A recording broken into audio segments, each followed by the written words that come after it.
Rich Gelfond always considered himself athletic, until one day something went very wrong. It felt like I was going to fall over when I was running. Out of breath? Balance. Really, it went to balance. Gelfond, who is the CEO of the movie company IMAX, consulted doctors on both coasts. They had no answers. He was worried.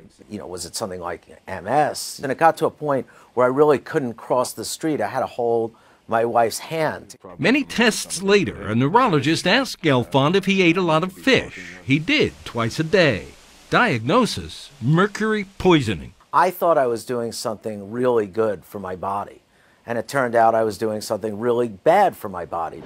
Eating fish is the principal way people get mercury poisoning. Tuna and swordfish contain the most mercury, which can permanently damage the brain and kidneys. Because mercury pollution is global, no country alone can rid its food supply of contamination. 75% of the fish that we eat in the United States is imported. Linda Greer is with the Natural Resources Defense Council, an environmental group that supports the UN treaty to reduce worldwide emissions of mercury.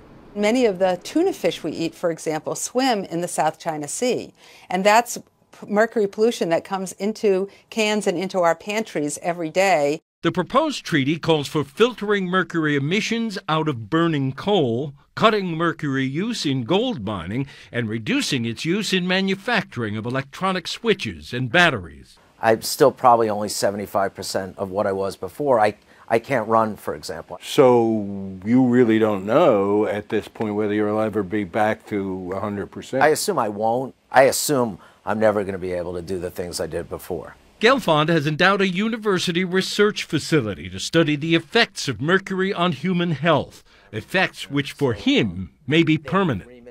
Tony Guida, CBS News, New York.